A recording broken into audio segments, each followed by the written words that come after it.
Hello, everyone. Thank you for joining us for the first ever Ann Arbor Entrepreneurs Fund Social Impact Pitch Competition in partnership with the University of Michigan Social Venture Fund.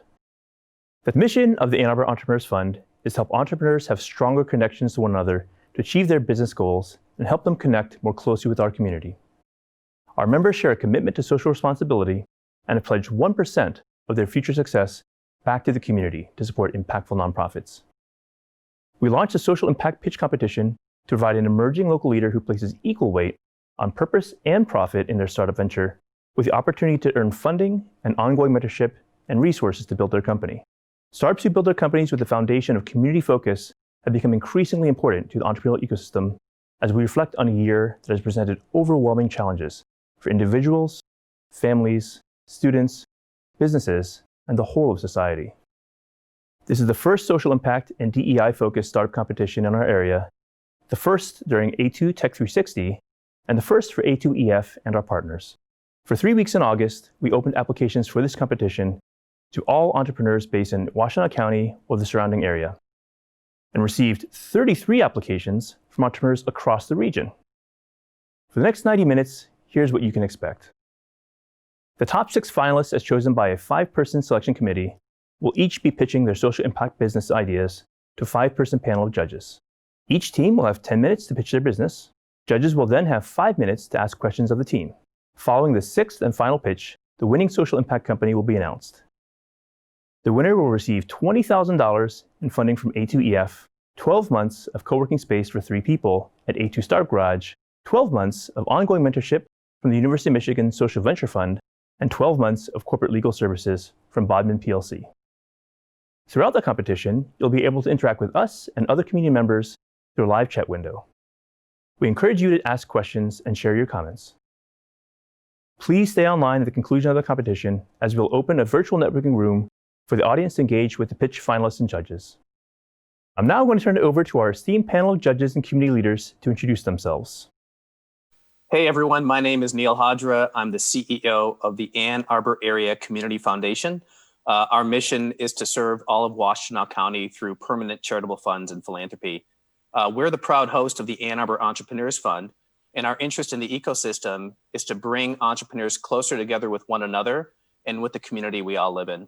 We're really excited about this competition because it's a great demonstration of how great successful business can lead to great successful community.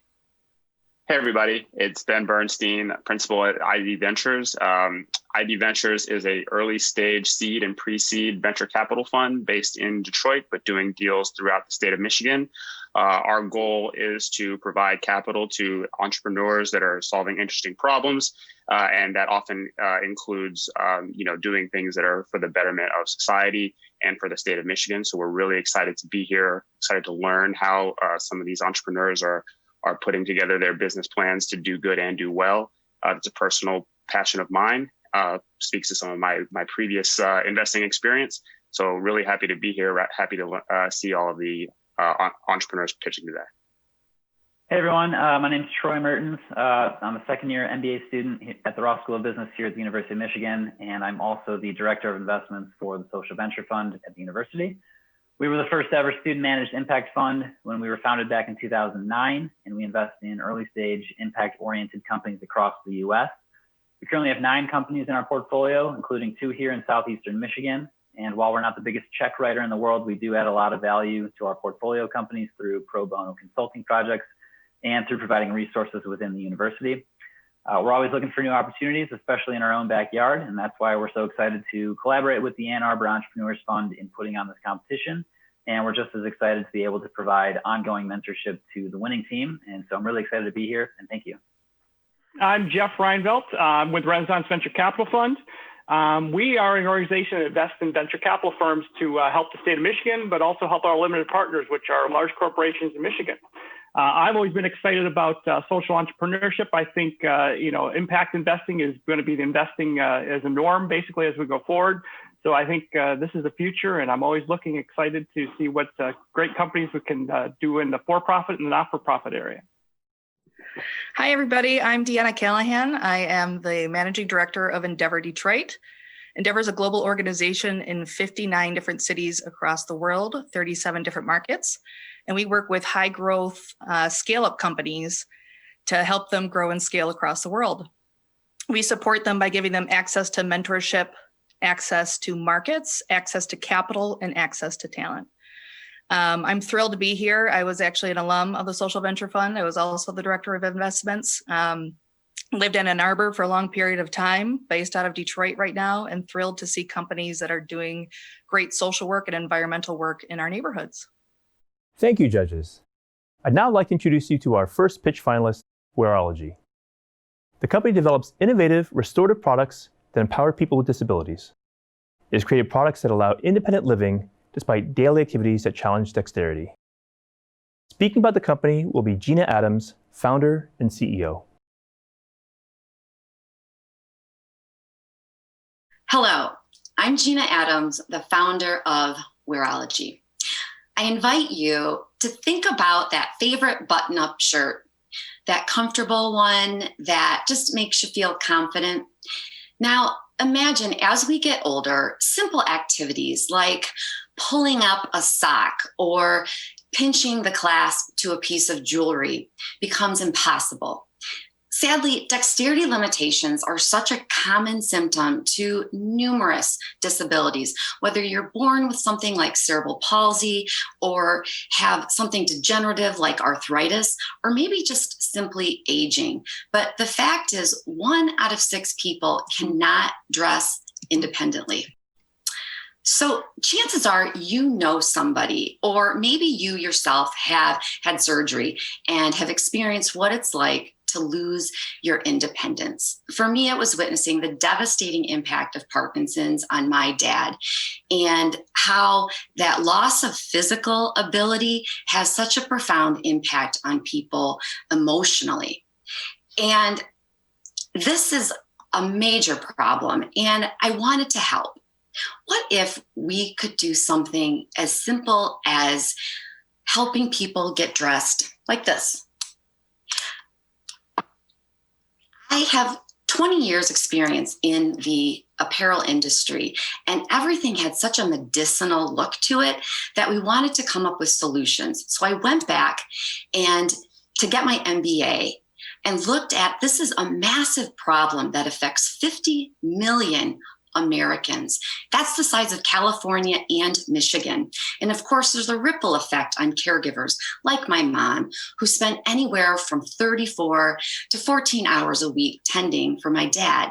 And that relationship from being a wife and a partner and a lover to that of a caregiver has a devastating impact on mind, body, and spirit.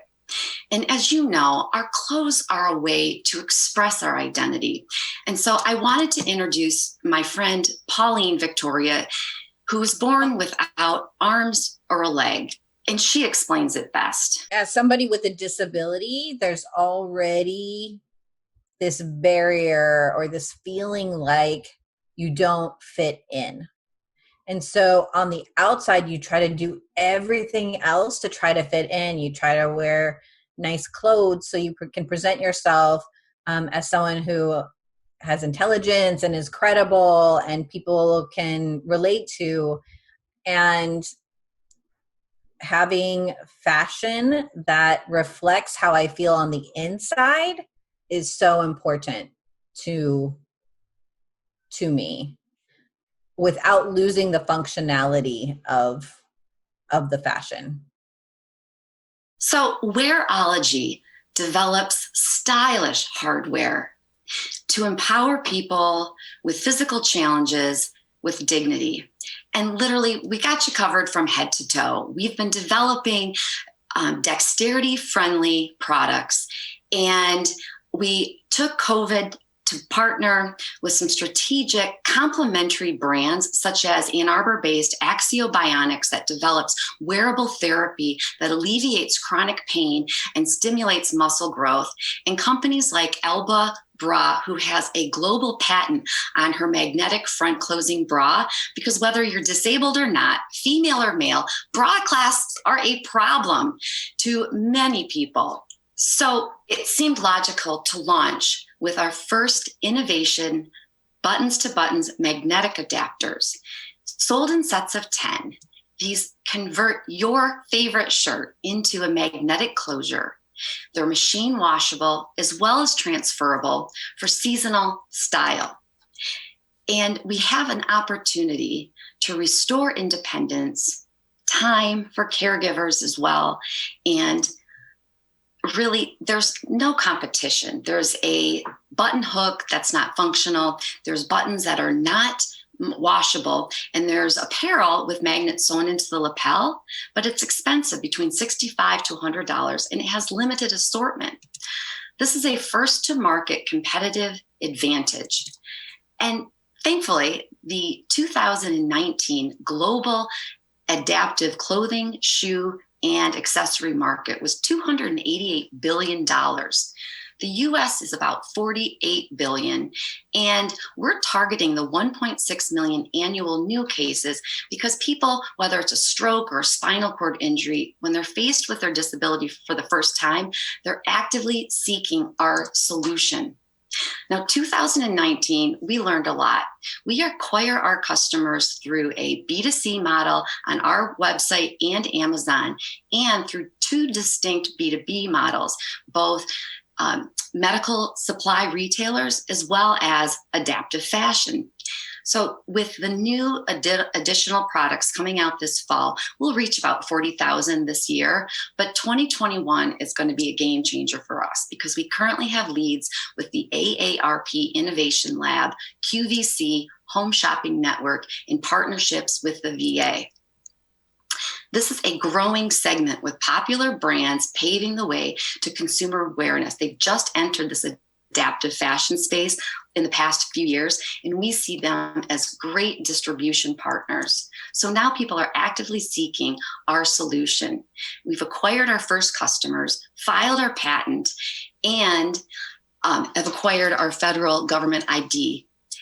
Piloting in 2019 with key occupational therapists who see the full gamut of disabilities in major rehab sites such as Beaumont, Henry Ford, the Rehab Institute of Michigan, DMC, Special Tree, as well as nationally in the major spinal cord rehab facilities such as Craig's Hospital out in Colorado. And our product has been validated. So we're ready to move forward. We've acquired our first B2B wholesale distribution partners and shipped our first case to the UK last week. We're launching a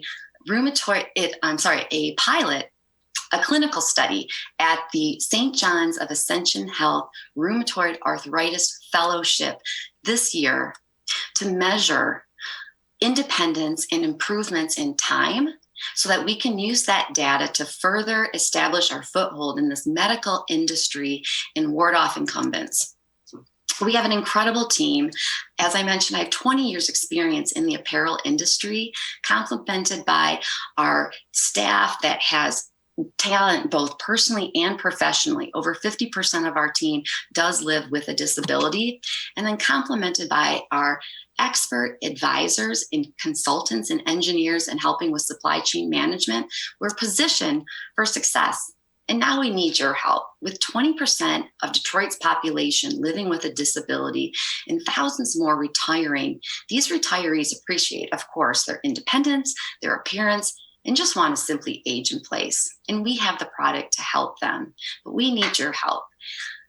It's time to educate. We have the testimonials. We've collected videos, which is not easy to ask people to video themselves dressing and undressing, but we've reached over 87 million people on our social networks. And thank you for this opportunity to help people both locally within the Wayne and Washtenaw regions through job creation, as we are committed through an inclusive, human-centered design approach to hire people with both disabilities so that we are including an equitable platform and, of course, creating the most functional and beautiful product.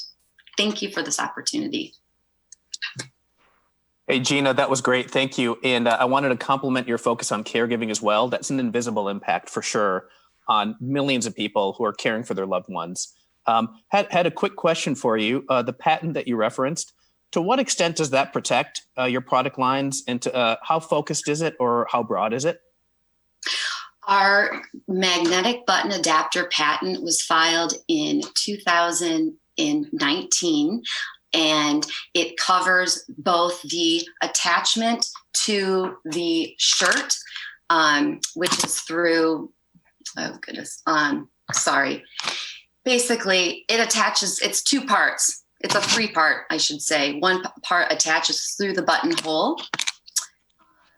And so we'll be diversifying in terms of adding colors and patterns so that people can embellish. And then this is a cap that's similar to Tupperware. It's an injection overmolded magnet.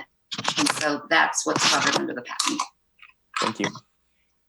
Hey, Gina, great job. I love your team. I know a couple people on there. You got a great bunch of advisors.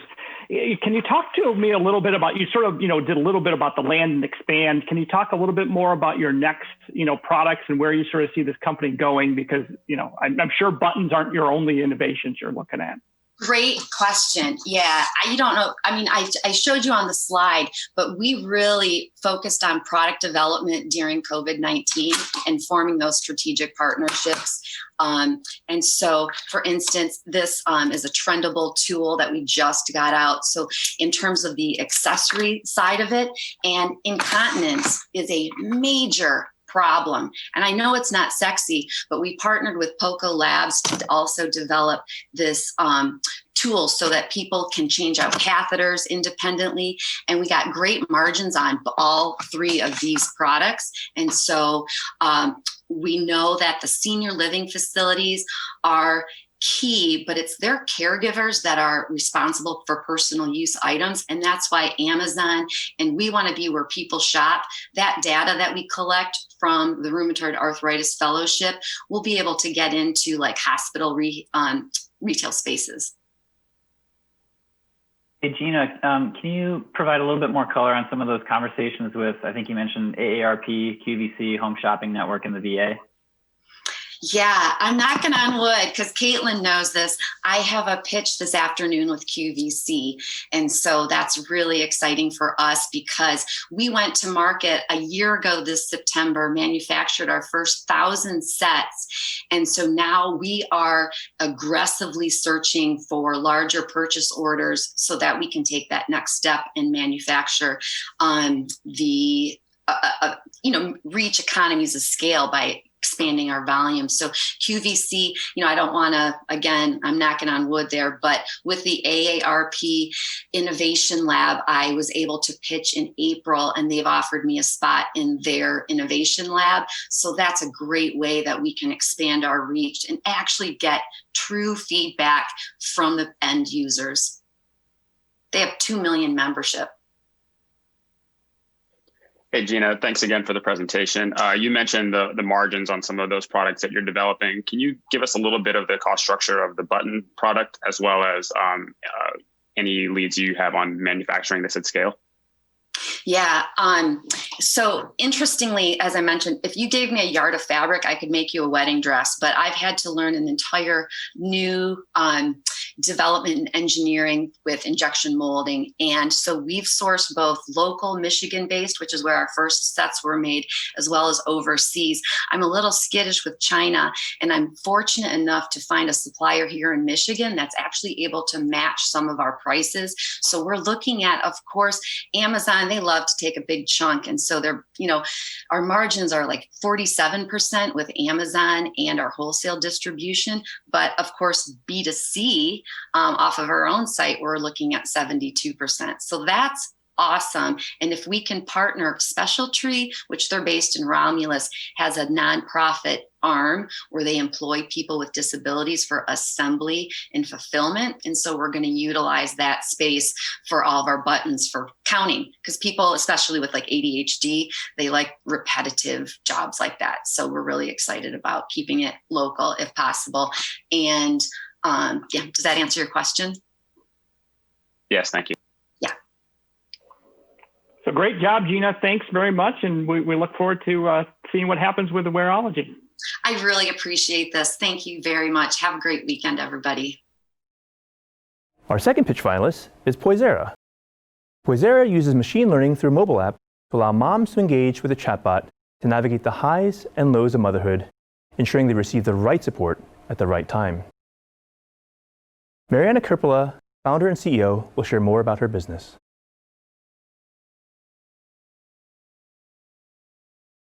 Hello, my name is Mariana Kirpala, and I'm the founder and CEO of Poisera. You don't have to be a mother to know that the transition into motherhood is hard. Sleepless nights, mom guilt, self-doubt, and other stressors create the perfect storm for mental health distress. In fact, 1 in 5 women will develop a mental health disorder during pregnancy or postpartum. This is 750,000 women each year. And these diseases cost the US economy $14 billion. And what's tragic is that these diseases are treatable, yet most moms do not receive treatment, leading to long-term health consequences for mother and child. There are 3 main hurdles why women do not receive treatment. First, these are very difficult diseases to self-diagnose. When we live in a society that positions mothers as martyrs, it can be hard for a mother to prioritize her own needs. Second, there's a strong fear of mental health stigma. If you're struggling in motherhood, it can be hard to admit to loved ones or health providers. It can feel like you're admitting to failure. And finally, even if a mother is diagnosed with a mental health disorder, finding time for treatment can be a challenge while also balancing careers and childcare. These are the problems that Poisera aims to solve. We have developed an AI-powered chatbot that delivers the right type of support to moms at the right time. Research has proven that humans are more honest with a chatbot than they are even with a trusted therapist. Poisera invites moms into a resilience building activity each day. And through the conversation, we're able to learn what's actually going on for her, things that she may not share with other family members or friends. And then in turn, our machine learning algorithms can interpret these conversations and make sure we're delivering the right type of support that mom needs. Through this technology, we're able to diagnose moms. We're able to help normalize the motherhood struggle and differentiate when that struggle has become too hard to bear.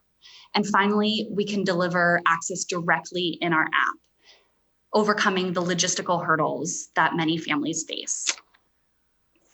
We launched our beta 10 months ago, and we're already achieving incredible product market fit. Poisera super users are checking in 2 to 3 times a week. Interviews with our moms have proven that they love the Poisera experience. One mom described it like reading a book where you can't wait to turn the page. This is the type of user engagement we hope to capitalize on because it will allow us to extend our customer lifetime value and ensure that moms are referring Poisera to the other moms in their networks. We think about our business model in 2 phases. First, we're starting B2C, selling the Poisera app directly to moms for an annual subscription of $100 or $9 a month. This will allow us to gather more information, enhancing our machine learning algorithms, as well as optimize the user engagement. These 2 factors will enable us to build an evidence base, proving that Poisera is more effective than the current standard of care. With this evidence base, we can pursue licensing contracts with health insurers, health systems, and employers. In particular, we hope to pursue relationships with state Medicaid programs who are trying to differentiate their offering. Our go-to-market strategy is focused on meeting moms where they are. We have been developing toolkits for specific pain points moms experience. Things like coping with a difficult birth experience, navigating feeding challenges, handling sleepless nights. These are the types of situations that mothers are already online Googling answers for, and Poisera can be there with thoughtful and empathetic support. With a hyper-efficient digital advertising campaign, we can optimize our customer acquisition cost. And in turn, our retention strategies focus on the machine learning piece, making sure that moms are getting exactly the device they need when they need it, and sometimes even before they realize it. The market for parenting apps is large. There are 3.8 million pregnant moms in the US each year. Our beachhead market is focused on pregnant moms who have at least a bachelor's degree and who rely on social media for product advice. What's particularly exciting for the Poisera market is it will grow naturally with our community. So first, we plan to offer a companion product selling for partners to navigate the mental and emotional hurdles they may be facing as well. Additionally, motherhood never gets easier. And so the Poisera product can follow moms as their children move into toddlerhood, preschool, school year, and even the teenage years. In this way, our market is always growing. Poisera is not the first parenting app out there. In the top left corner, you'll see a number of large companies that have achieved tens of millions of dollars in revenue. However, many of these companies fall short because they offer one-size-fits-all solutions for parents and families. And this is a particularly non-inclusive approach. Specific situations related to race, same-sex couples, adoptive couples, foster parents, socioeconomic status all influence what type of information is offered to families, as well as how that information is delivered. Poisera is able to pick up on all of that nuance and be thoughtful about how to help each family's challenges. We plan to break even in 2023, particularly once we start selling to B2B clients. You may know that software as a service companies aim for a lifetime value to customer acquisition cost of 3. And with our existing willingness to pay experiments where we've proven our customer acquisition cost as $11, this ratio is currently projected at 9 for Poisera. We have a number of exciting exit opportunities. First are health insurers who are continually looking for new data sources for behavioral information about their populations.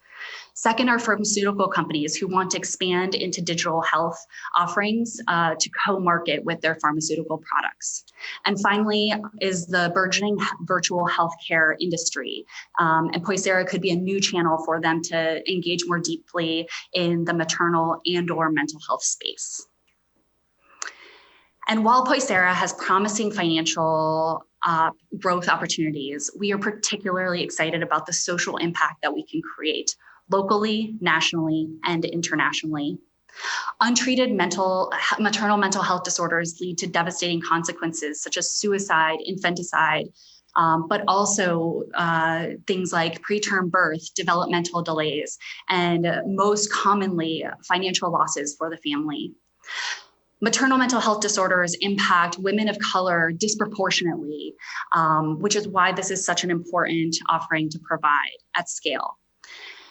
In Wayne and Washtenaw counties, we hope to help 9,500 families avoid these situations.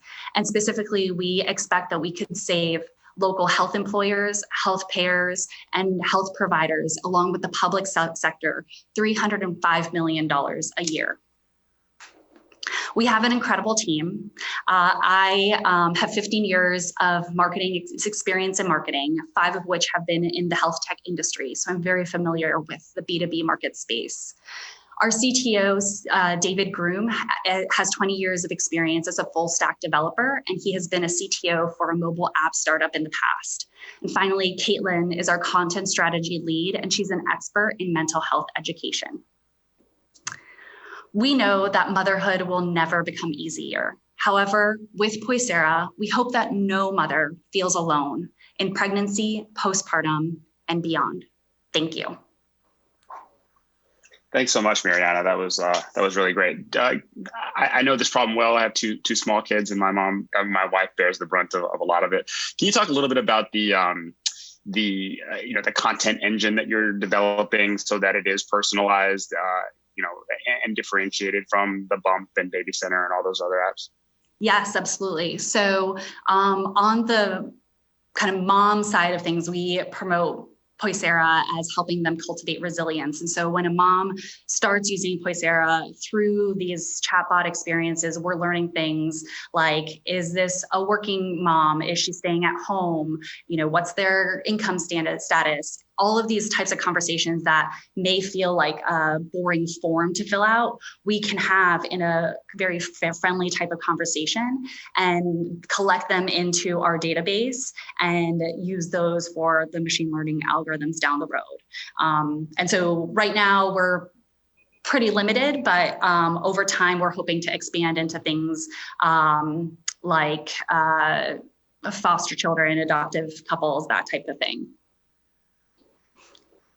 Great job on the presentation and good to see you. I have a quick question around the outcomes. So I know you're kind of in the testing phase right now, but have you collected any outcomes due to the methodology that you have that you can share with us?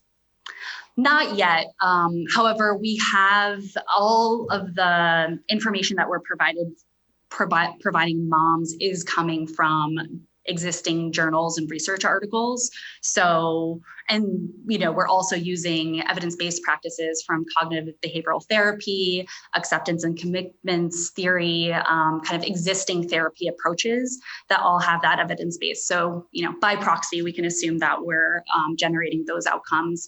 That said, I should share, we are planning to, we're forming a partnership with Zero to Thrive, which is a group at the University of Michigan, to do a randomized control trial to demonstrate that this is actually more effective than the current situation. Mariana, you cited an important statistic about the disparate impacts on mothers of color. Do you have any particular consumer acquisition strategies that do target mothers of color as opposed to the general maternal population? Yes, a couple pieces there. So one, we have already started conversations with local nonprofits that are focused on maternal and maternal health and child development. And our hope is to partner with them so that they can offer this product for free to their community and patients that they're working with. So that's kind of the early state phase, but then later down the road, the goal is to sell to those state Medicaid programs, as I mentioned. So if you're unfamiliar with Medicaid, each year there's kind of a pitch across the different health providers, and they're always looking for products like Poisera to differentiate their offering from their competitors. And so we see that as a major opportunity to reach low-income communities. Hey, Neil. Thanks, Neil. This sort of leads into my next question. What interactions have you had with the insurance market, and what can sort of you feedback to us that they've sort of told you about the product? So with Poisera, I haven't fostered those relationships yet. Most of that expertise comes from my own background in the health tech market. So I've worked for a number of other health tech startups where I was in the customer success relationship building role. And some of our clients were specifically those state Medicaid programs. So that's how I've learned about that. Mariana, is there any triggers built into the AI that if a user is demonstrating a lot of like suicidal red flags that they can get the right services that they need at that moment in time? Yes, that's such an important question. So right now we're able to flag things like kind of continual intrusive thoughts, which is one of the biggest predictors, and give them the contact information for Postpartum Support International. The goal would be to actually be able to build in telehealth so that when we see those flags triggering, we can then say, hey, we think you need to talk to a professional immediately. Click this button, schedule your appointment within the next 24 hours. Great. I think that takes up all the time that we had. So thank you very much. Cool. Thank you. Our next pitch finalist, Vitam, is a SaaS communication tool that allows people with aphasia to compose personal messages to communicate in person or through text or email. The software has been developed with professional speech-language pathologists at the University of Michigan Aphasia Program. Co-founders Maxwell and Linda Wang will be presenting.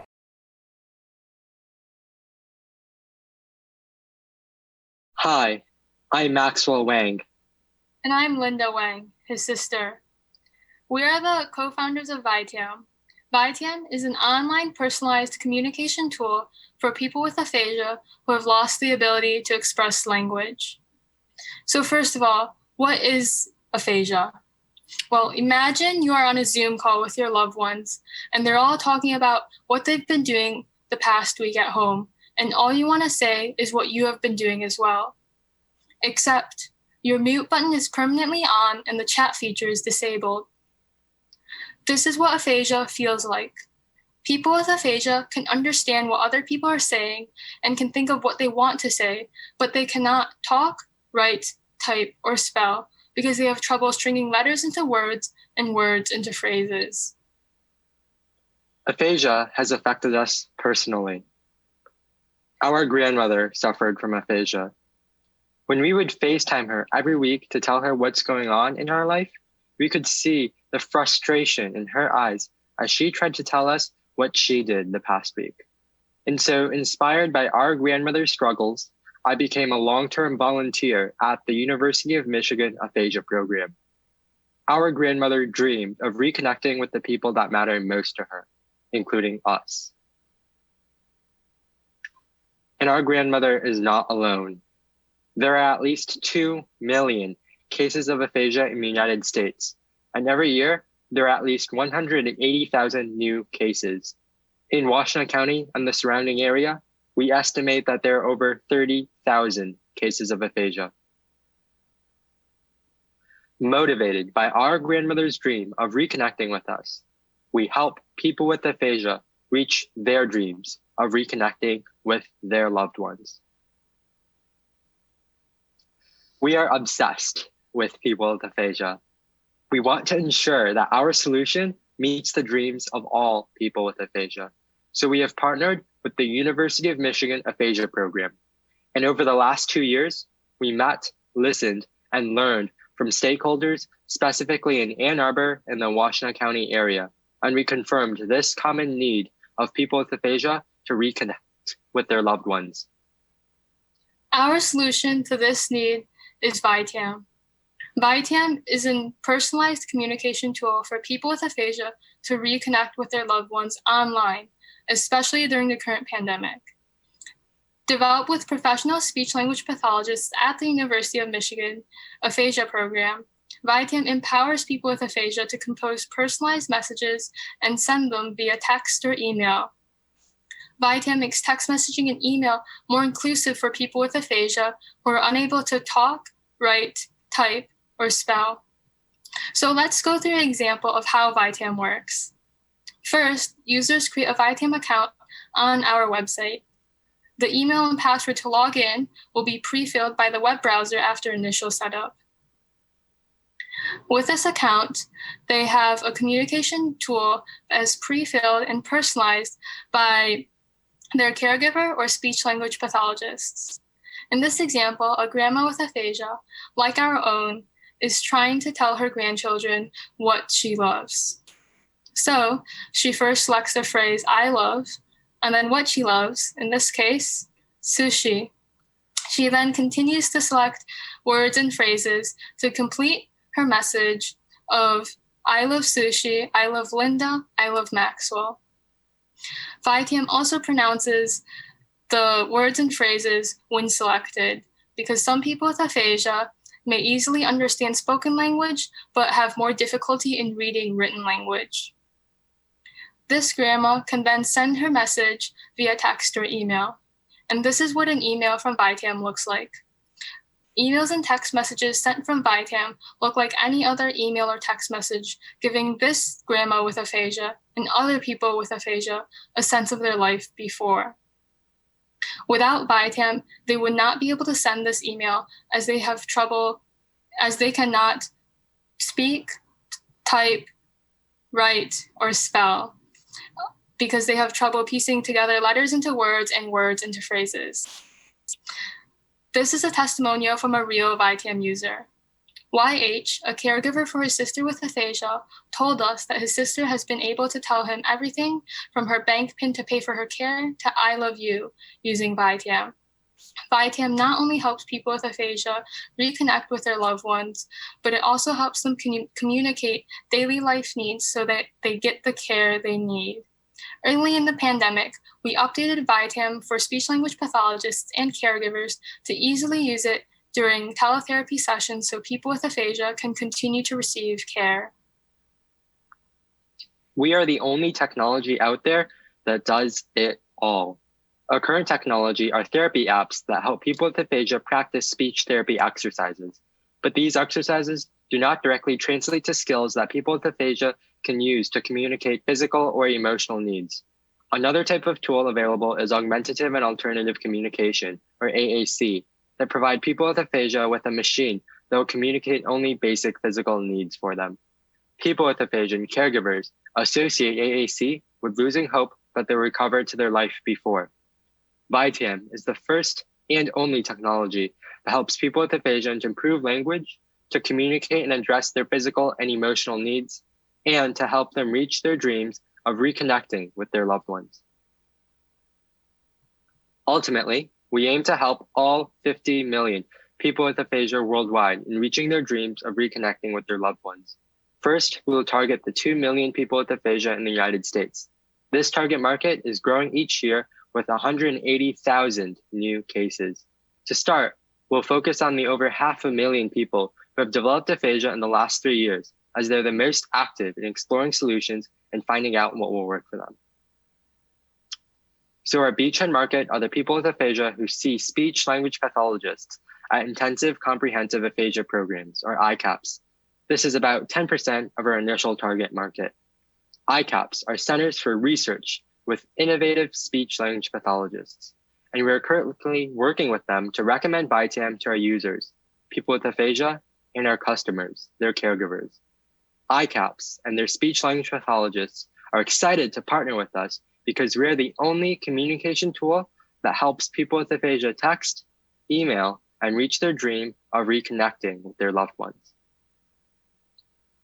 We have finalized partnerships with 8% of ICAPs nationwide and 30% of Metro Detroit speech language pathology clinics. The speech language pathologists within these programs and clinics will share VITAM to their clients. We'll reach the remaining ICAPs and clinics through their national organizations. Our partners at the University of Michigan Aphasia Program have already presented us at their national conference. We are a software as a service. Our customers pay $14 a month for access to our communication tool. This has been validated in paid pilots. And with our partnerships, we envision expanded pilots with thousands of users in 6 months. By the end of year 1, we project to reach 10,000 users. And this is our opportunity for change. Using the funding from A2EF, we will scale our pilots with speech language pathology clinics and ICAPs to establish optimal product market fit and officially launch VITAM early next year.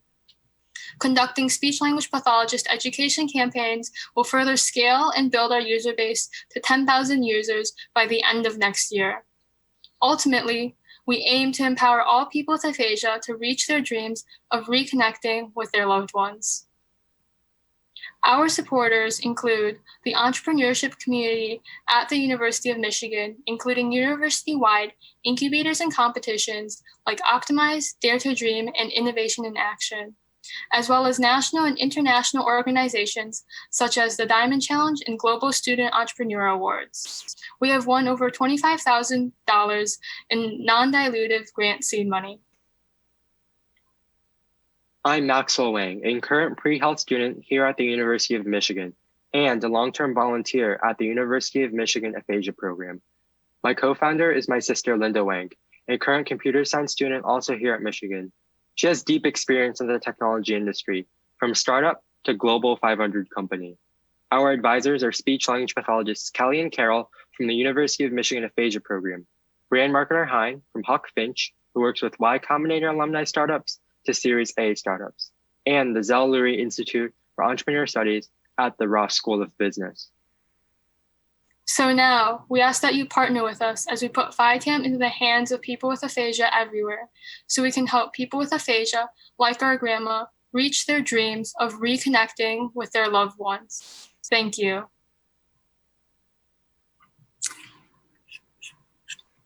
Great. Thank you both, Linda and Maxwell. I guess my first question is on the $14 per month, how does that compare to the other therapies on the market and some of the competitors that you mentioned? Mm-hmm. Yeah, so our competitors, they do not have a software as a service model, so they have a one-time fee of around $200 or $300. And that includes both the therapy apps as well as the AAC therapies or applications? Yes. Okay. And are there other ailments that this could be useful for beyond aphasia? Yes. This could also be really useful for patients who have suffered from traumatic brain injury. So we've been in contact with speech language pathologists actually at the Ann Arbor VA about that topic. Great, thank you. Maxwell and Linda, if I understood the presentation correctly, about 10% of your total potential market is accessible through ICAPS. Obviously, that's a very different acquisition strategy than what comes next to really see the full potential of the market. So what are the strategies you'll develop beyond ICAPS to actually get more users on board beyond the preliminary 10,000 that you're projecting? Mm-hmm. So the ICAPS are the real thought leaders of the speech language pathology community. They do all the experiments, they do a lot of research. So we're working with our partners to actually publish the pilots that we are doing and will do so that they can reach other speech language pathology clinics outside of our initial sort of 10% of our initial target market. And so if I'm understanding correctly, it will be through medical service providers, clinics, ICAPS. Those will be your primary targets for reaching new users? Yes. Thanks. Great job, guys. Can you tell me a little bit more about this partnership with the ICAPS? What's sort of motivating them to push your product, and what do those relationships look like? Yeah, love to answer that question. So our partners with the University of Michigan Aphasia Program and the ICAPS, they're excited to partner with us because we provide a tool and we provide value that they can't otherwise provide anywhere else. And so something else that they're getting out of sort of our partnership is that current tools or our competition, they currently rely on sort of the ICAPS sort of buying the device and then using them with their clients. With our model, our clients, so the people with aphasia and their caregivers can buy the device. So it's also less of an expense on their end as well.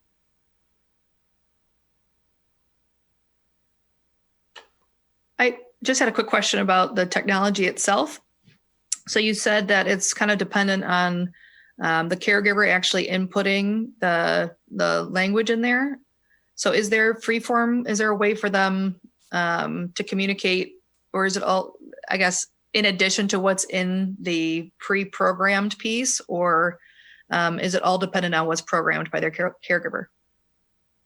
Yeah, so the caregivers would first have to input what they want to say, and the caregivers can input as many words as they like. But because the person with aphasia inherently struggles with piecing together these words, they are restricted to what is on the tool, but what's on the tool can be expanded into a lot of words. And one just quick add on to that one. So in the presentation, I saw that there's almost a computer interface. Is this like a tablet version too? Is there a software that can be used on mobile devices and tablets? Okay, great.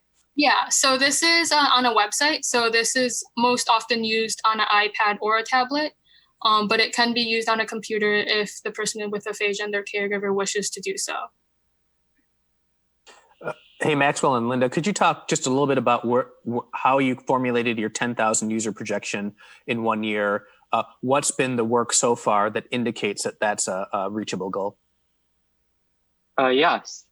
So because we have these partnerships with the ICAPS, and in particular, our recent partnerships with around 30% of the Metro Detroit speech language pathology clinics, if you break that down, that's around 10,000 users. And we project that in our conversations with our partners, they're really excited to try this. And so we project that through their users, we can reach 10,000 users by the end of year one. Does that assume literally every patient through every ICAP is utilizing the technology? No, it does not. So it assumes that, well, one of our assumptions is that the speech language pathologists that we're partnered with right now can use it, not all the ICAPs. That's great. Thanks so much. We really appreciate the great presentation, Linda and Maxwell. Thank you. Next up is Kare. Ann Arbor-based Kare created a wellness platform that provides support to university students and young professionals' health by providing immediate access to peer listeners, anonymous support groups, and self-guided resources. Introducing us to their business are co-founders Bennett Hilkert, Stephanie Shu, and Rodney Shibu. Hi, everyone. Thank you so much for being here today. My name is Ben, and I'm here with my teammates Stephanie and Rodney to present on behalf of Kare. Kare is a business focused on the college mental health and wellness space, trying to seek to solve some of the problems facing, college mental health on college campuses. And so our mission is basically that we believe that every person has a right to feel supported and connected, especially in times of need. And so the way that we do that is we create communities within student populations, and we provide those communities with tools to ensure that no student ever feels alone.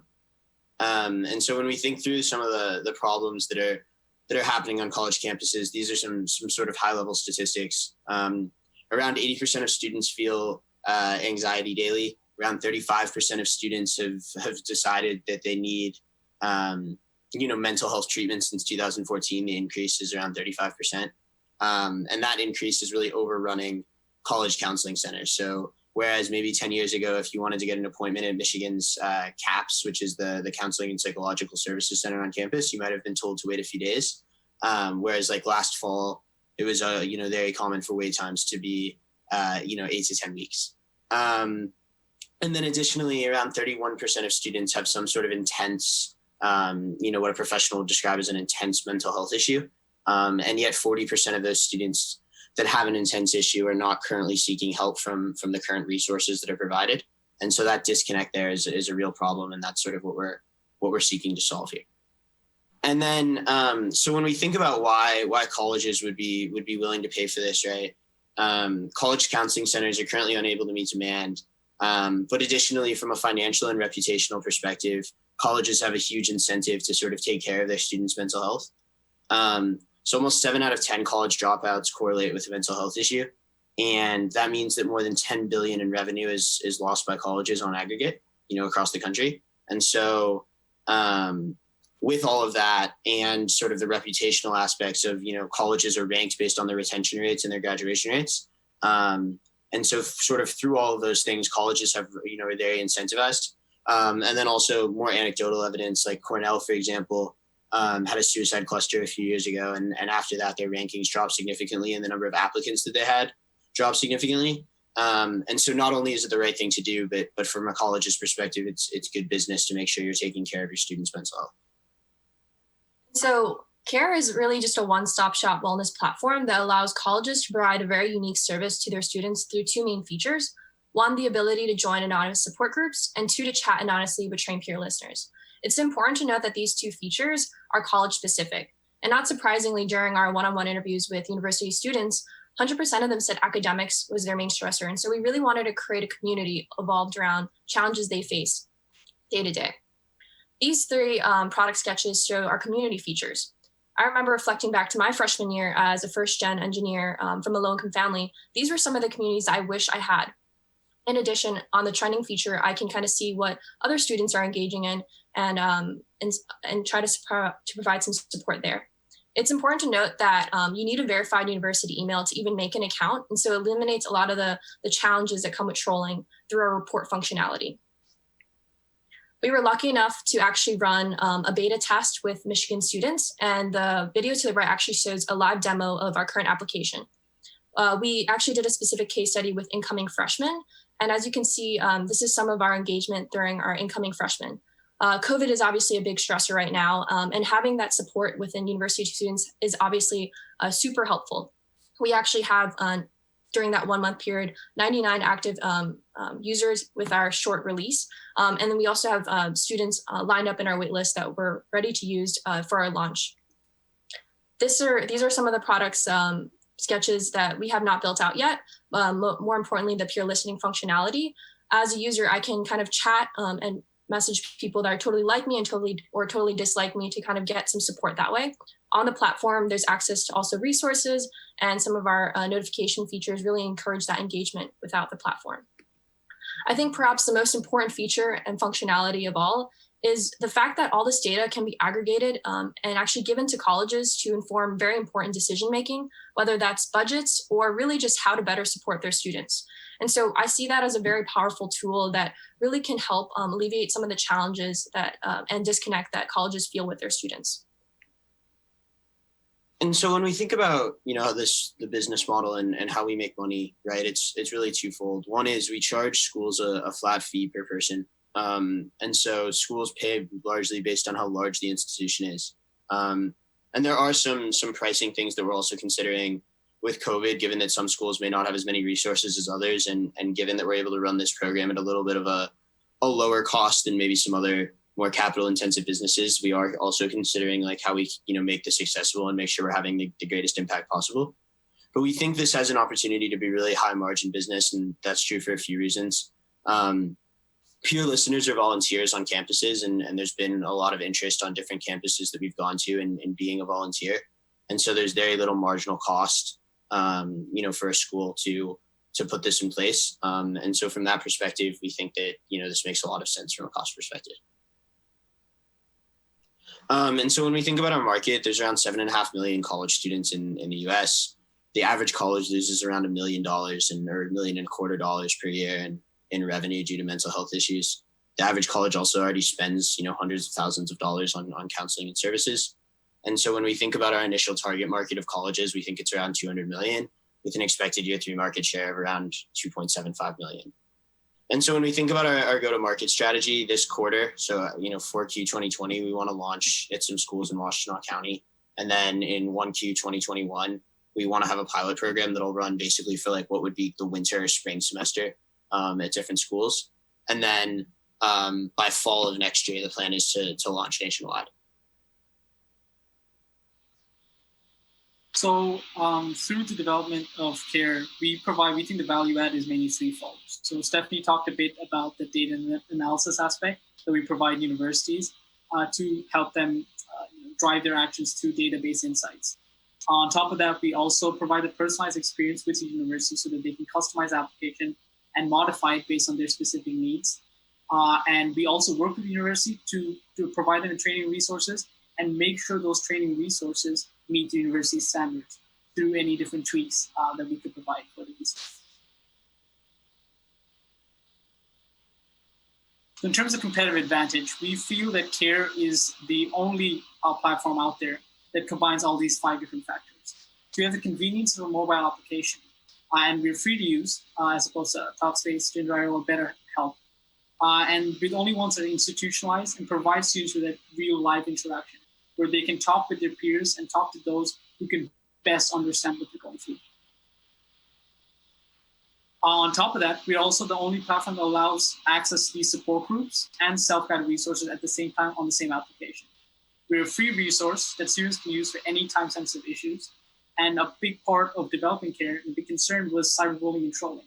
So we have systems in place in terms of reporting functionality and automated systems to prevent that and make sure that all chats are monitored at all times. So when judging product market fit, we have to look on 2 sides. So when we talked with counseling directors, we found out that 80% of them strongly considered implementing Kare during the 2020 school year. This is because it'll help them manage the students who not only have the crisis situations, but also might be going through things like homesickness or stress, general college stressors. On the other side, we found out 75% of students really enjoyed the anonymity aspect of Kare and felt that would definitely help them, make them even more welcome to speak with other peers regarding different variety of topics. So through the process, we also developed numerous partnerships. Over the summer, we partnered with University of Michigan's School of Information Design Consultancy, so that we'd be working with their grad students in fall 2020 to conduct user interviews and improve the application. On top of that, we also access training resources for peer listeners through Delta College Peer Training Program, and access entrepreneurship law clinic resources to get free legal services from the Zell Lilly Institute.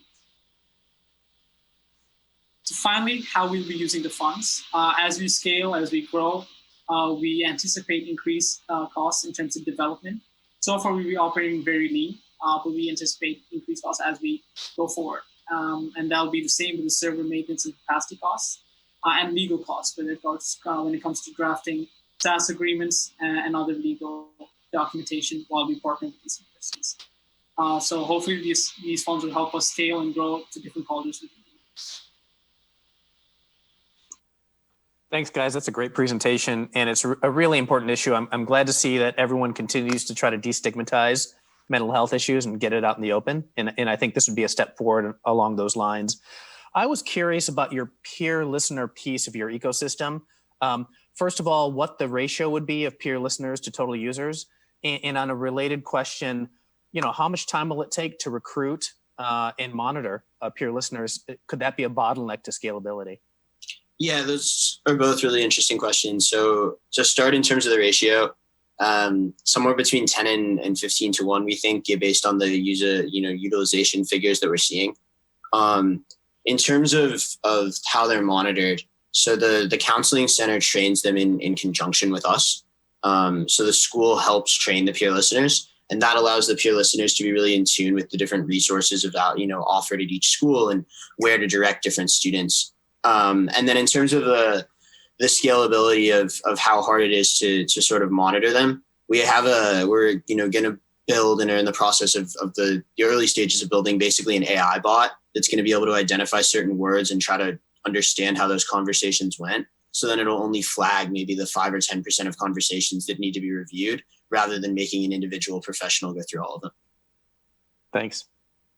I assume it's a first come, first served model. Like a peer listener isn't assigned to a certain user or anything like that to play into the timely aspect. Yeah, it's both. So you can either make say I'm a second year MBA and I'm stressed about something and I want to talk specifically to you about it. I can make an appointment based on your bio, or there's going to be people that are just online where you can talk to them. But say like you're an LGBTQ+ student and you want to talk to somebody else in that community, you can also just make an appointment with a peer listener for Thursday at 1 that is in that community. So it's a mix of both. I'm happy to keep going here. I'm glad you brought up at least the mention of LGBTQ+. Do you guys, I understand the problem of mental health on college campuses. Do you know at all, are underrepresented or minority groups, are they more adversely affected by this problem? Yes. And that's one of the biggest problems on campus. And they're also less likely to seek help. I can kind of speak on that because I do feel like I fall into that bucket. I knew coming in as a first gen low income family, I was so afraid to seek help. And that anonymity portion is really crucial to me because I felt that I would embarrass myself in front of all my students if, I asked a stupid question or asked for help. And so having the ability to just join and click and join this community and be with, all these people who might not openly identify as, low income and talk anonymously, I feel like that would provide me with so much support I wish I had my freshman year. Are you guys doing any work? I understand the anonymity part probably allows folks to share, but are you doing any monitoring to kind of weed out trolls or bad actors that could throw out some personal data or details on people? Yeah, absolutely. Yeah. So, in the web dashboard that we have partially built out, how it works is any comments that are reported. So we have these peer mentors also volunteering to go through the chats and report any comments that they think could be, triggers or, bullying or anything like that. All those comments go onto the web dashboard. So we have a system where a comment can either be escalated to the counseling center if they think it is a serious issue or any life-threatening issue, or it could be deleted if they think the comment is something that represents trolling or bullying, or they could be just reinstated if it was a report that might have been done in error. So that whole dashboard is there in place to make sure that these volunteers have the system in place so that they can look and see all those comments and decide what to do based on the specific comment. And then also, if you look at the demo screen that Stephanie just put up, so this is what the report feature looks like. It just moved. But that basically, you can report a comment, you can mark it as spam or whatever. And then also, once someone's removed from the platform, they can't get back on because they only have one university email to sign up with. So unlike a Twitter where you could make 1 million accounts and troll, on this platform, it's sort of once and you're out. Great. Thanks, guys. Yeah, great job, guys. I know we got just a few minutes left, but we're almost at fourth quarter, and you guys are looking at rolling out in the Washtenaw County. What interactions have you had with the universities, or where do you think the first step is now? Yeah, so we've had a lot of strong conversations with universities. We've talked to over 100 schools, and have people that sort of reach out on a weekly basis to a lot of these schools. And we're right now pretty confident that we'll be in at least two or three schools. Obviously, I can't use names quite yet because we're not that far along in the process, but expect 2 or 3 schools by like October or November, I would say. Yeah, that's great news. And thank you very much for presenting to us. And we look forward to seeing what happens with Kare going forward. Awesome. Thank you so much. We really appreciate your time. Thank you. LoanSense is our 5th pitch finalist. LoanSense is an Ypsilanti-based student loan repayment engine and plan enrollment service. The software simplifies the loan repayment process with customized solutions and helps borrowers at critical inflection points in their financial journey, such as home ownership. Pitching the company as co-founder and CEO, Catalina Kayurangs.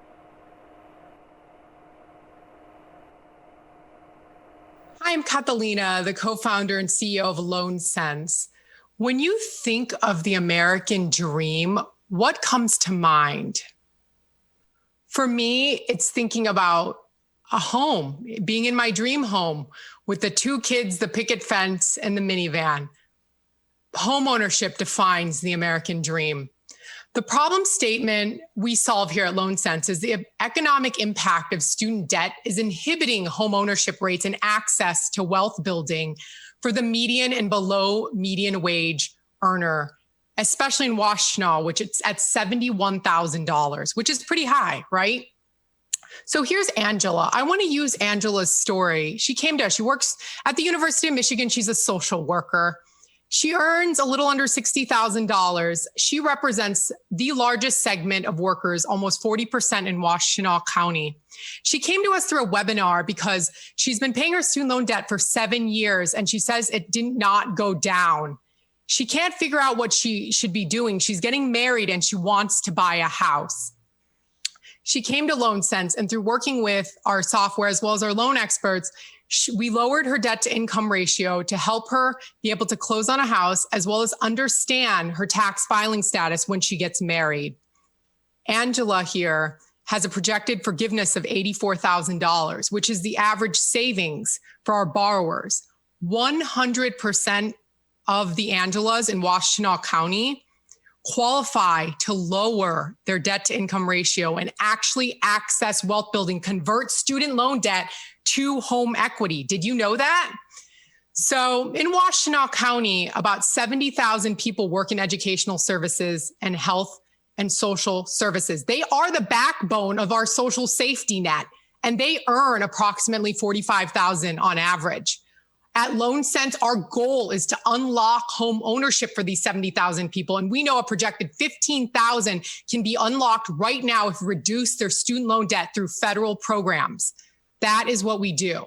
Here at LoanSense, we tech enable student debt reduction and integrate with partner technologies to enroll borrowers like Angela into better repayment plans, reduce their debt by thousands of dollars, and improve their credit score by 9 to 20 points and get them mortgage ready in 2 to 4 weeks. And I would love to tell you how we're doing that, okay? This is our product magic. We simplify the federal process. There is no more guesswork. Angela can answer 5 questions, upload her student loan data, and we automate a recommendation for Angela. She can hit file my paperwork. That's the point she pays us. And we will automate the filing even to the University of Michigan HR shared services so we can get her enrolled properly in the public service loan forgiveness program and get her debt forgiven, move her payments from 20-year plan into a 10-year plan, and help her understand the mortgage credit policy, right, to close on a house. This is our differentiating factor. Today, we've served 400 people through our platform. The average forgiveness is $84,000, and the average monthly loan reduction is $769. We're serving the public servant like Angela that earns about $50,000 below the median wage, but has 6 figures of student loan debt because they got their master's of social work. They go back for their master's to be a teacher, a highly qualified teacher, which the state of Michigan requires a master's, right? So LoanSense, we Our repayment optimization engine that you just saw, the 5 questions and that process, enrolling them in the right plan, we can do this and integrate with our partner tech, so it's no lift on our channel partners. I'm going to tell you a little bit where we intervene. When we first started at LoanSense about 1.5 years ago, we thought we should tackle the borrower when they're in the borrowing process, right? Like when they're in the borrowing process when they graduate. That's wrong. When you're graduating at 22 and you don't have as many financial obligations, you're not going to buy. We found the perfect point of intervention when they're thinking about marriage and home ownership. That is the best time to intervene. The reason they're willing to pay is because we save them hundreds. We help them receive tens of thousands in prior payments they've already made, count towards the public service loan forgiveness program and get that debt forgiven. And we help them build a plan to achieve their future financial success, whether that's home ownership or just managing their student loan debt. Angela for filing pays us $129. If she wants to schedule an appointment with a loan advisor, that costs an additional $295, but we save an average of $25 for every dollar we charge. So it is not paying us as much as it is getting a savings, right? So our go-to-market strategy to access individuals like Angela who are going on and filling out all these lead forms online to close on a house is we integrate with the mortgage tech sector to capture the data on the Angelas to be able to get their information and serve them. We have 2 partners we've launched with, FinLocker, Find My Way Home, Lead Pops, who are sending us loan officers that are sending us clients. And we are in pilot with 3 VC-backed mortgage tech companies to directly integrate our tech and identify them in the point of sale system earlier on the process. Why do they care about this? It expands their market access. 60% of first-time home buyers have student loan debt. And the day of everybody fighting for the low-hanging fruit is over. We need to nurture the middle of the pipeline and get the people that are 1 to 2 months out. LoanSense can help them get mortgage ready. So we're opening market opportunity for our partners, okay? So we 4X our revenue April to May. We established affiliate relationships in the mortgage industry, June, July. We hit 6K MRR this past month with 5 loan officers. And now Q4 is all going to be about increasing how many loan officers we onboard and integration into these 3 VC-backed mortgage tech companies. This is our market opportunity, okay? In Washtenaw County, it's about 15,000 people we can help immediately, and we want to do that. Nationally, 8.3 million first-time home buyers are entering the market, the largest in U.S. history. Mortgage rates are at a record low. 60% of them have student loan debt, about 5 million. If we captured 15% of this market at 129 filing, that makes us $100 million annual reoccurring revenue company. So we're doing good. We're helping people, but we are also financially sustainable. And we work at the intersection of 2 of the largest debt markets in the United States to help people, public servants, move from debt to wealth building sooner. This is our competition. I like to believe we're blue ocean strategy. Our competition is going towards employers. They're going towards financial advisors. Our competition is focused on refinance. They're not focused on solving the problem for the middle income American when it matters most. And that is what LoanSense is doing. Our competitors are simply not in the space solving the same problem we are at the exact time, meaning we are. That's what gives us a competitive advantage. And we do not focus on refinancing. That is what the private market wants people to think is the only option. And we're tired of that because that is not the best decision for 50% of Americans who need to reduce their payment through a federal program, okay? I'm a Gates-funded Ed Policy Fellow. This is how I know the generosity of the government. I worked on the Hill. I saw the generosity. I saw how they're implementing the difficulties it was causing borrowers. I studied this firsthand from a professional experience, then came to study it academically at the University of Michigan when I got my MBA and my master's in education. I recruited my co-founder, Ivan, out of StockX. He left right before the pandemic hit. He led 15 engineers at StockX. He is designing and working on our product. Tina, who's on the line, leading salesperson before she came to LoanSense for over a decade. We have the skills. We have loan advisors on board as well as the support of mentors with deep industry experience in the mortgage space. FinLocker, Brian in the mortgage space for 20 years. Christian Duffus exited 3 fintech companies. I'm on the phone with him weekly. Fintech sales executive at Facebook, Jordan, and of course, Lauren Bigelow, who's an angel investor in 17 plus companies locally. We know when to listen and get the advice and expertise so we can find product market fit sooner. So to date, like I mentioned, we have 400 people that paid for our service on our platform. We reached 6K MRR as soon as we realized we need to focus on the mortgage industry and solve and intervene at that point. This $20,000, if we win and you choose us, would help us build out the educational content so we can reach more people at a lower price point and give them educational access and resources. We'd love to partner with more financial stability organizations in Washtenaw and provide these resources and materials so they know there's something that they can do with their student debt. I'd like to call upon you all to help us help more people achieve the American dream. Education and doing right by our system shouldn't put you in a place where you can't accomplish the dream, which is to get a house and figure out the next steps of your financial future. Thank you, and I welcome your questions. Catalina, that's a great presentation, and I love your vision for asset building. It's a really important one. I had a regulatory risk question. I know that the executive office's budget for 21 suggested the elimination of the forgiveness program. Now we know it's up to Congress, but could you talk to us about how decisions made by Congress may affect your business model? So I get that question as the first question often. First of all, everybody that is already enrolled is going to be grandfathered in, number one. Number two is there's huge lobbies, the American Federation of Teachers, there's huge nursing lobbies, there's huge even hospital lobbies behind the Public Service Loan Forgiveness Program, because they are the Public Service Loan Forgiveness Program is literally the program that recruits and retains urban teachers who don't make very much money to stay in the profession because it will forgive their debt. So they're going to have to fight against a lot of people who are going to come to them who value this program. So the likelihood that it's going to get eliminated is very low. And politically, it's not a good decision for either political party to do because of the power and the need that they know it exists. So I'm not too worried that that's actually going to happen because they've been threatening that for many years now. But if it's eliminated, then it's back to square one? No, if it's eliminated, there's still multiple people that have already borrowed that are still going to be eligible. They can't retroactively pull loan forgiveness or income-driven plans for people who are already eligible from prior borrowing. So there's still 45 million Americans today who are eligible, and 15% are enrolled. Basically, 30% of Americans are pay more in student loan payments than they pay on rent. All these people that are to date are still eligible no matter what Congress decides in 1 to 2 years from now. Thanks, Catalina.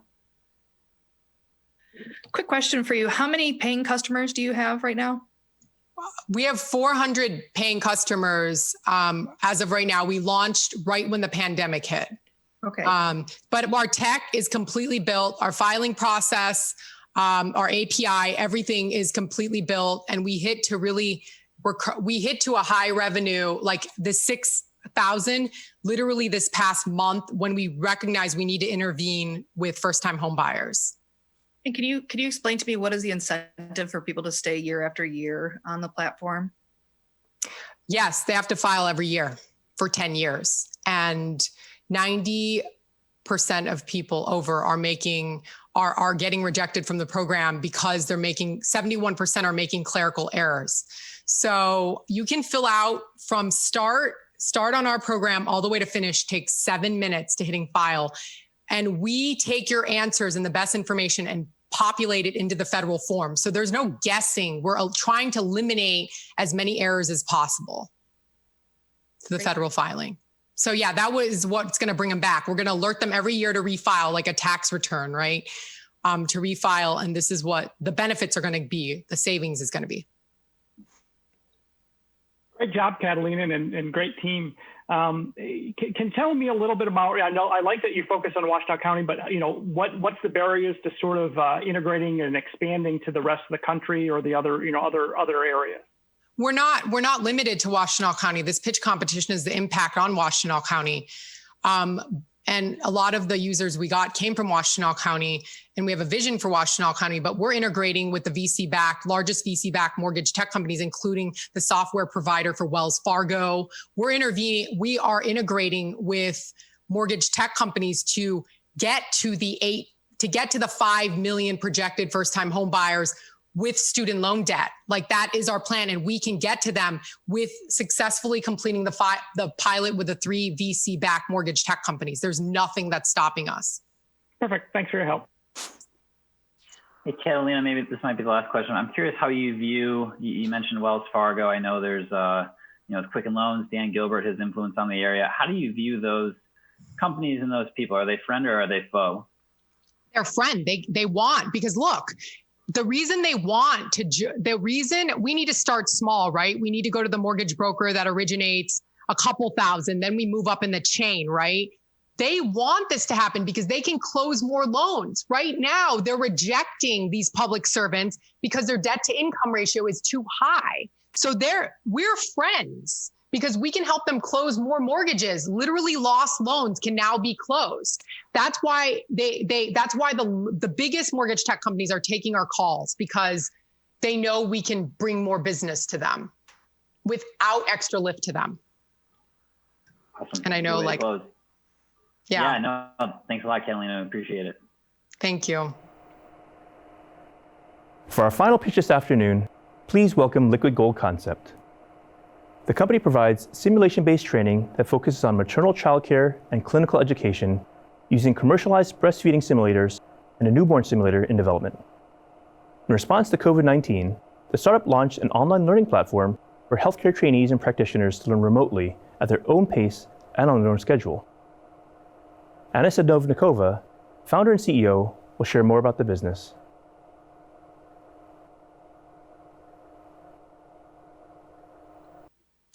My name is Anna Sadovnikova. I'm the CEO and co-founder of Liquid Gold Concept. And it is such an honor to be presenting our work here today. Almost 7 years exactly to the day that I was walking through the hallways of the University of Michigan School of Public Health and happened upon a flyer that told me that if I participated in the Innovation and Action competition, I too could become an entrepreneur in public health. And I remember thinking to myself, I grew up in the San Francisco Bay Area, and I know what an entrepreneur is. An entrepreneur is a male computer scientist who drops out of Stanford. That is not who I am.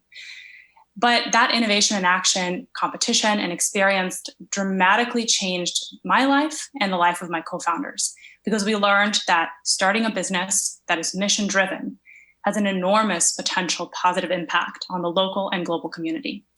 And the mission of Liquid Gold Concept is to improve the health of mothers and newborns through healthcare professional education. And we're doing this because the vast majority of women are unable to meet their breastfeeding goals, predisposing them and their infants to preventable disease and death. And the primary reason for suboptimal breastfeeding rates is that physicians, nurses, and allied healthcare professionals don't receive adequate training in maternal child care and clinical lactation. And it's not surprising. I mean, what mom wants healthcare trainees crowding her room and performing repeated physical assessments of her breasts and her newborns? I know I didn't want that when I had my baby a couple of years ago. And so this lack of active learning opportunities in maternal child care is exactly why academic institutions have turned to simulation-based training. This is mannequins, baby dolls, CPR dummies, and of course the gold standard, which is a standardized patient educator or actor who is trained to portray a specific case scenario and patient over and over again, reliably and repeatedly. And the cherry on top there is that this actor will then provide standardized, tailored feedback to each learner on their communication and interpersonal skills. And you can see in the image on the right, this actor has been trained to teach these medical students how to perform a breast assessment. But when I was studying to become a board certified lactation consultant, I looked around to see what simulators existed that I could use to hone my clinical skill set in lactation. And frankly, I was really disappointed because the breast simulators and the newborn dolls on the market were not realistic in look or feel. And there was no evidence to support their use for improved learning or patient outcomes. And that's the first gap in the market that Liquid Gold Concept has addressed. In 2017, we commercialized the world's first realistic breast model that lactates and gorges, is compatible with a breast pump, and is manufactured in 4 skin tones right here in Ypsilanti And this breast model has already been used in 100 nursing schools, medical schools, hospitals, community clinics to make sure that healthcare professionals are competent in comprehensive breastfeeding management. In 2019, we expanded our scope to include various breast health conditions across the lifespan, from psoriasis to breast cancer. And we were just awarded a Phase 1 SBIR award from the National Institutes of Health to develop a realistic newborn simulator that looks and feels like a term baby, and most importantly, has a programmable jaw that simulates diverse suckling patterns. And to be honest, this was going to be our crowning achievement, this portfolio of hardware solutions for in-person education of healthcare professionals. We were going to keep expanding globally with our distributor network and keep serving healthcare professionals in in-person education settings. Then COVID-19 happened. And with COVID-19, we saw our sales plummet down to zero as academic institutions scrambled to convert their in-person curricula to virtual settings. And it felt like we were back to square one. And we first started looking around to see what was already available for remote simulation-based training in maternal child care. Surprise, surprise, not much. So on the left side of the screen are all of these simulation companies that have developed avatars, kind of like cartoons or video games that really are not designed for maternal child care. And there's no case scenarios for lactation. And these avatars don't represent the range of emotions that a mother would go through during pregnancy and postpartum that trainees need to practice interacting with, because it's such a vulnerable time in a woman's life. And then on the right side of the screen are our colleagues who do lactation education, and they have a series of online webinars. But you and I both know it's not really engaging to click through a PowerPoint presentation, and it's definitely not the way to pursue training and clinical skills. So we pulled our resources together and developed the on-demand telesimulation platform, which is the world's first online marketplace where healthcare professionals and trainees can schedule an on-demand video call with a standardized patient educator to engage in a breastfeeding telehealth practice session. Here's how it works. Step one, learners, nursing students, midwifery students, medical students, they sign on to our platform and complete some case-based learning, self-directed multiple choice questions just to prepare for a specific case scenario. Then they go to our scheduler and they pick a time that works best for them. They get a confirmation email with a link to a video call. When the time arrives, they enter that video call and engage with one of our actors on the platform. These actors are wearing our breast model in a skin tone that matches their own. And learners can practice everything from basic clinical skills like how to take a history, how to do a physical exam, all the way to more lactation focused skills like how to express breast milk, how to teach someone to position and attach a newborn at the breast. And then the cherry on top of this kind of plug and play experience is that our actors are trained to provide feedback to the learners on their communication, interpersonal, and teaching skills. And that is followed up by a written report by a clinical expert so that learner can understand how they can improve their clinical performance. And right now, to be quite honest, we are overwhelmed with the demand that we're seeing for this service. We were not expecting to see 200 hours per week of telesimulations booked until late 2021, but this is what we have right now in a couple of weeks this fall semester. And we have applied to every grant under the sun, business competitions to try and build up the supply, the case scenarios, hire and train the actors, get our clinical experts trained up.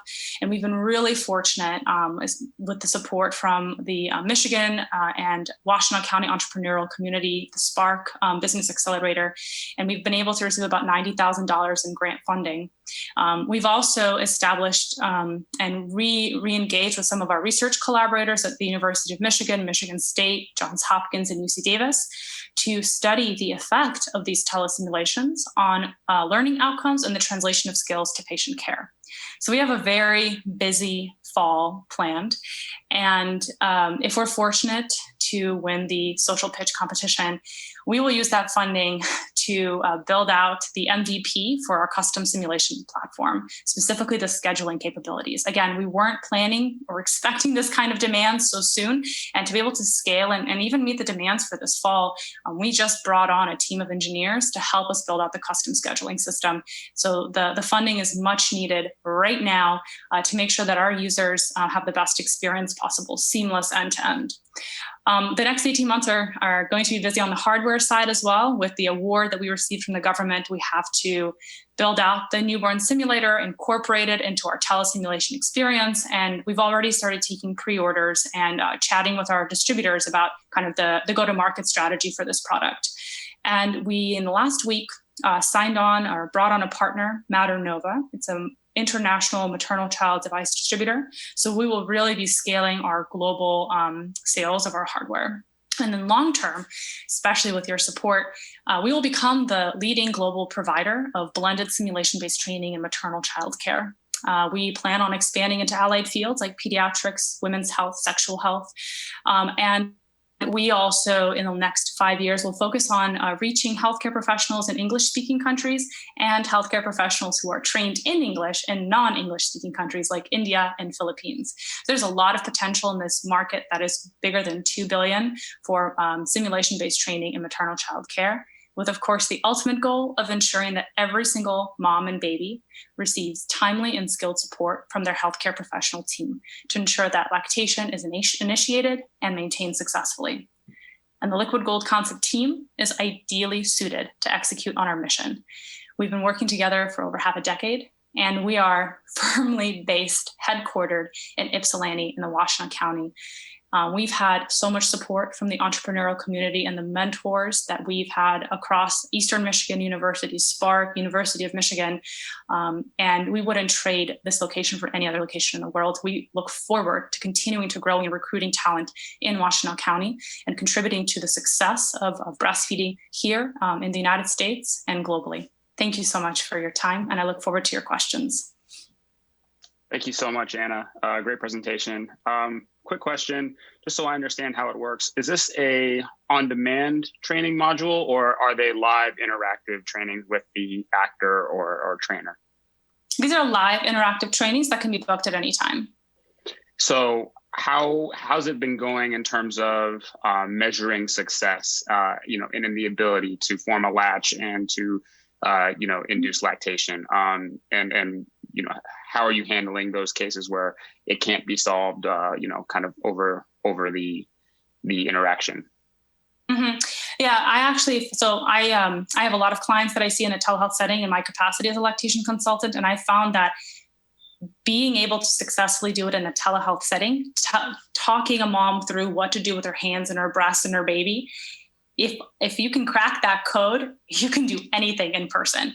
So what we're doing right now is a randomized controlled trial at UC Davis, where we randomized residents to either our telesimulated experience or a group video conference, and we're measuring translation of skills to patient care. We're ongoing right now in that study, but the hypothesis is that we'll see a twofold increase in their ability to actually do the hand expression in person, teach moms how to position and attach in person when they're actually in the newborn care setting. Thank you. Anna, great job. Question for you. What is the pricing model again? And then can you talk a little bit about margins? Absolutely. So the pricing model for the telesimulation, just so I understand your question, or are you looking for the hardware as well? Both. For everything. Okay. Yeah. Everything. So hardware we sell direct or wholesale. Hardware, our breast model is $990, so just under $1,000. Our margins on that are 80%. Wholesale is about 75% MSRP. Margins on that are about 60%. For the telesimulation, we offer team-based and one-on-one telesimulation. One-on-one is about $35 for an hour. And the margin on that is pretty slim. So about 10%. We're looking to grow that price point over the year. Right now, our priority is, COVID-19 budgets have been slashed. Let's get this in. But our actual top selling telesimulation experience is the team-based setting, where there's 3 learners to 1 actor. And there our margins are 33%, at $15 per learner per hour of telesimulation. Great. And just one quick follow-up. What's your earned revenue? Because I saw your revenue, but how much of that is earned to date? Yeah, so to the 275 is just hardware. We have about 75,000 gross revenue with the platform right now, and all of that goes directly back into the company. So we're not net. We're breaking even. Let's call it that. Thank you. Great presentation, Anna. Can you talk to me a little bit about your patent portfolio, or is there anything that's actually patentable in the product side? There is quite a bit that's patentable. We are keeping it trade secret because why open up our recipes to the world? One more follow on, the telesimulation space is actually quite competitive. I know a couple other spaces that have gone in, attacking surgeons and some other areas. Why do you think this is the best place to sort of land and expand into their area, or where do you see sort of your marketing going once you sort of, tackle this market? At the moment, there's no telehealth training platform. There's no way to book live interactive sessions with a real person. Again, as I said, there's avatar-based simulation, and there's a lot in surgery for that. The reason that we're special is that we kind of cracked the secret sauce on training protocols. The expertise that we have on the team and in our advisory board, like we got all the top people in breastfeeding, maternal child care who are committed to making sure that we are successful. And then beyond that, it is a huge logistical burden for a simulation company to figure out how to get all the actors and train them and do scheduling and figure out the platform. So from a competitive advantage standpoint, we have a couple of different things going for us, first to market, platform, and just execution, which at this point is key. And we are the team to see this through. And Anna, speaking of the actors and learning, is 3-to-1 about as far as you can push that ratio, right, for a better margin on some of those sessions? We actually offer observer seats, and we charge per observer. So some of our instructors really want one student to take the lead and then have 20 students observe. No problem, we'll just charge per head. But in the 3-to-1 setting, we're able to break up the learning objectives. So we match about 1 student to 2 learning objectives, and they feel like they've really contributed to the encounter. They can pause at any time for 5 minutes to have a team-based communication check-in session. And that's really, between 2 and 3 people is the gold standard in-person simulation-based training. So we're using that to adapt to our model. And it's a great story, great presentation, and great goals. Thank you so much. Thank you for your time. This is so lovely. I really appreciate it. Thank you to our esteemed panel of judges, Neil Hadra, Diana Callahan, Jeff Reinvelt, Ben Bernstein, and Troy Mertens. Overwhelming thanks to our partners for making this event possible: the University of Michigan Social Venture Fund, A2 Startup Garage, and Bodman PLC. And for a special thank you to Spark and A2 Tech 360 for hosting us this week, as well as Russell Video Services for providing tech support for the event. Now, we've heard from some amazing entrepreneurs this afternoon. While we appreciate the social impact work that every company is contributing to our community, we can only have one winner. After much deliberation by our judges, we're pleased to announce that Kare is the winning team of the first A2EF Social Impact Pitch Competition. Our judges were impressed by the problem that Kare is addressing, the use of and potential scalability of the technology, and the diversity and strength of the team. Congratulations to Kare, and thank you to all our finalists today. Thank you to everyone for joining us to celebrate some incredible social entrepreneurs in our community. We will now open a virtual room for the next 30 minutes so the community, finalists, and judges can network. Please click on the left-hand panel on your screen and click the session button to join the networking room. See you soon.